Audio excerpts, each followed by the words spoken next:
Almoço grátis, com Ricardo Galo. Mestre Ricardo Galo observando os movimentos, as promessas governamentais e tirando conclusões. Boa tarde, conta para nós. E aí, boa tarde, pessoal. Então, esse debate todo sobre a renda cidadã, ele está mostrando para mim, pelo menos, que a agenda liberal do governo Bolsonaro vai ficar para o segundo turno. Deixa eu explicar como é que... Para o segundo turno não, para o segundo mandato, se ele for reeleito. Eu acho que as confusões estão te mostrando isso. Eu acho que a primeira coisa, ninguém disputa, ninguém discute que é um imperativo ter essa renda cidadã. Não é uma medida populista, é uma medida necessária, tanto do ponto de vista social, né, para atender uma camada desassistida da população, ampliando o que seria o Bolsa Família, mas também do ponto de vista econômico, na medida em que você vai interromper o pagamento do auxílio emergencial e não tem nada para repor, então a renda das famílias vai cair, a demanda e o consumo vai cair. Então tem um imperativo econômico e um imperativo social, mas também tem um imperativo político, né? O presidente Bolsonaro viu a popularidade dele crescer e a chance dele ser reeleito daqui a 2 anos fez os olhinhos dele brilhar. Então, isso coloca o ministro Guedes numa bendita ou numa maldita saia justa. E eu acho que ele agora... Os analistas achavam que o presidente ia ser refém do ministro Guedes do posto Ipiranga. Eu acho que o posto Ipiranga é refém do presidente a essa altura do torneio. Eu acho que o ministro Guedes não tem condições de sair do governo. Ele endossou o presidente antes da eleição. Ele é um aliado de primeira hora do presidente da República. Então não tem como ele deixar o governo de uma maneira sem dor para ele, sem custo político muito grande para ele, pessoal. Embora seja uma pessoa independente, enfim. Mas é uma opinião que eu tenho. Segundo aspecto é o seguinte, eu acho que o Guedes está fazendo a continha lá e descobrindo. Primeiro, ele não tem espaço para gastar esse ano, as despesas vão bater no teto. Se ele burlar o teto, como ele tentou fazer com essas medidas do precatório e do Fundeb, o mercado vai reagir contra ele violentamente. Já deu demonstrações e isso abriu uma ferida, escancarou uma ferida que vai demorar muito tempo para cicatrizar. O dano já está feito. Não adianta querer agora vir com passar pano. O dano foi feito, a confiabilidade desse governo e dessa equipe caiu. E o ministro Guedes tem vindo um dia falar uma coisa, outro dia falar outra, o que para mim mostra que ele já está embarcando com o presidente na agenda de reeleição com 2 anos de antecipação.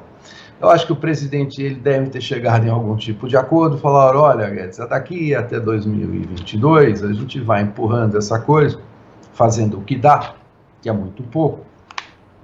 E depois, no segundo mandato, a gente implementa essas reformas liberais e tal, privatizações, corte de gastos, enfim, mudanças nos contingenciamentos, reforma tributária, enfim, tenta empurrar isso com a barriga, porque o presidente quer evitar agendas indigestas agora. Ele pegou o gosto pelo poder, está indo realmente para a reeleição em 2022, contrariamente ao que ele dizia antes da eleição. Então, a minha visão é simples, a agenda do ministro Guedes se alinhou à do presidente da República, que é uma agenda pouco ambiciosa do ponto de vista de reforma, que pretende chegar em 2022 e quem sabe aí em 2023 a gente começa a ter o governo liberal prometido, o governo austero prometido pelo presidente Bolsonaro. Bom, vamos acompanhar e vamos ver, até porque tem um desafio grande, né, Galo, que acaba o auxílio emergencial, janeiro, o dinheiro vai a zero das pessoas e 2022 tem eleição, só vai ter 2023 se esse dinheiro existir, né? Porque é um problema simplesmente você fazer 600 virar 300 que virar zero. Esse é o que os americanos chamam isso de penhasco fiscal. É quando você está andando e de repente tem como naquele desenho animado, né? Você vem andando e de repente perde o chão e cai. Quer dizer, a receita do Estado, as despesas públicas vão cair, o que é um bom, porque o Estado volta a um equilíbrio fiscal melhor. Mas, por outro lado, a renda das famílias cai. Então, vai ter sim, esse é o imperativo econômico que eu disse, não tem jeito, isso vai acontecer. Não só aqui, como no mundo inteiro. Não vai dar para os governos ficarem gastando indefinidamente para sustentar a economia, isso não é viável. Não adianta, todos os governos do mundo estão devedores, estão com buraco nas contas, é insustentável. Então, isso não tem como evitar. O que você precisa fazer nessa hora são as escolhas difíceis, as escolhas de Sofia, como naquele filme. Você tem que escolher que gasto público você prioriza, que gasto público tem maior impacto social. Obviamente que o Renda Cidadã, ele tem um forte impacto social, não só um apelo político, mas como uma coisa muito necessária, muito importante. Porém, vamos cortar de quem? Vamos tirar de quem? Do funcionarismo público é o óbvio, né? Porque 80% da despesa do Estado é paga a funcionários públicos. Aí você tem cortar como? Você reduz salário? Não dá. Você demite? Também não dá. Você precisa da reforma administrativa para fazer isso de uma maneira legal e bem feita. Não adianta também sair cortando. Faz os gatilhos que o ministro Guedes prometeu aí para reduzir o custo, carga horária das pessoas que trabalham. Também depende de aprovação. Enfim, nós estamos numa situação fiscal delicadíssima, muito preocupante, extremamente preocupante.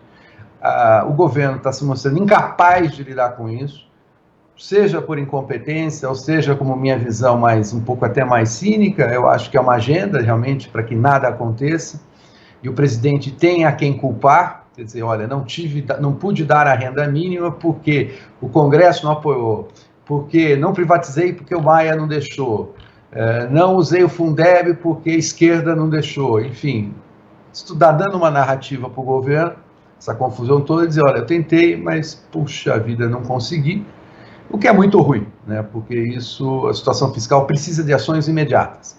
Não fazer nada, mesmo trazendo as despesas para o teto de gastos, a situação é crítica. A situação é crítica, porque com o baixo crescimento, a arrecadação de impostos é baixa e, portanto, o déficit mantém-se elevado. É muito preocupante, muito, muito preocupante. Vamos acompanhar almoço grátis. Ricardo Galo, que volta na semana que vem. Abração. Abraço para vocês. Tchau, tchau. Valeu, abraço.